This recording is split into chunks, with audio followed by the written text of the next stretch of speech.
भारत में बासमती चावल की खेती कई राज्यों में होती है, जिनमें से सबसे ज्यादा खेती पंजाब, हरियाणा और उत्तर प्रदेश में होती है।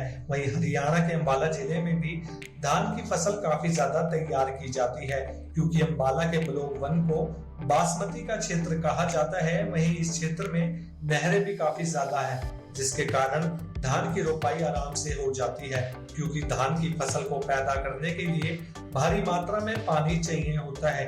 वहीं जून के महीने में सबसे पहले धान की बिजाई छोटी छोटी क्यारियों में की जाती है।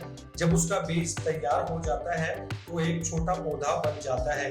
जब यह पौधा 1 या 2 फीट का हो जाता है तो उसकी रुपाई का काम शुरू किया जाता है, जिसमें दूसरे राज्यों से भी काफी संख्या में प्रवासी मजदूर पहुंचते हैं और धान की रुपाई करने का काम तेजी से शुरू हो जाता है। इसके बाद लगभग 4 महीने के बाद यह धान तैयार हो जाती है, जिसमें 30 नंबर और 11 की धान बासमती की पैदावार की जाती है। मेरा गांव चौड़मस्तपुर है जी, और सारे इलाके में धान लगी हुई है।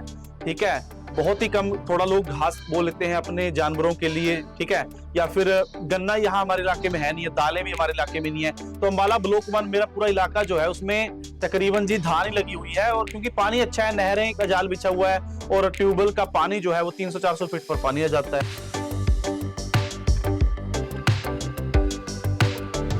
इस बार उगाने को उसका ऐसा होता है, सबसे पहले इसको बीज जो होता है वो बीज को उसको बीजते हैं छोटे क्यारियों में इसके बीज को उगाते हैं।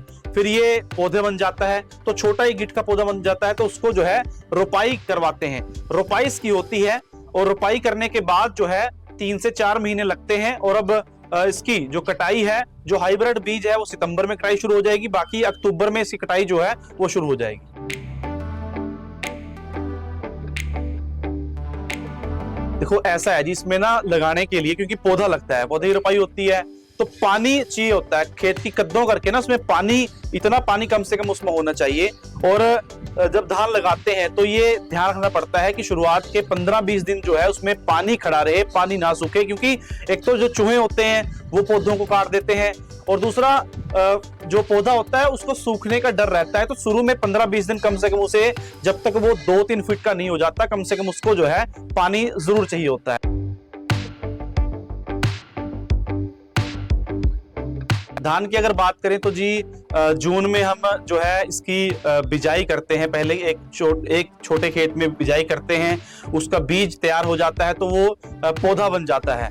और उसके बाद जैसे ही वो 1-2 फुट का पौधा बनता है तो जून के मिड के बाद जो है हम उसकी रोपाई शुरू कर देते हैं। तो रोपाई करने के लिए बिहार और यूपी से जो है वो प्रवासी मजदूर आते हैं, उनकी रोपाई करते हैं। जून में रोपाई शुरू हो जाती है, जुलाई तक ये रोपाई जो है वो चलती है।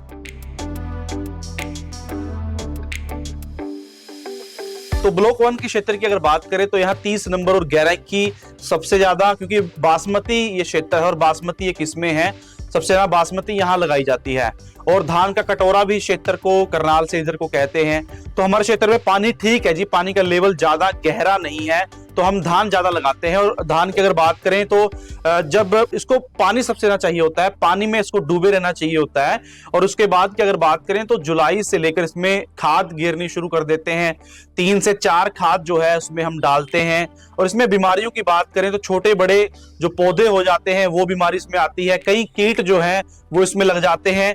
तो पानी ज्यादा चाहिए होता है, और या धूप इसमें हो, बादल से कई बार बीमारी इसमें आती है। मोटा धान बोलते हैं, वो तो सरकार खरीदती है उसको, तो धान को एमएसपी पे खरीदती है।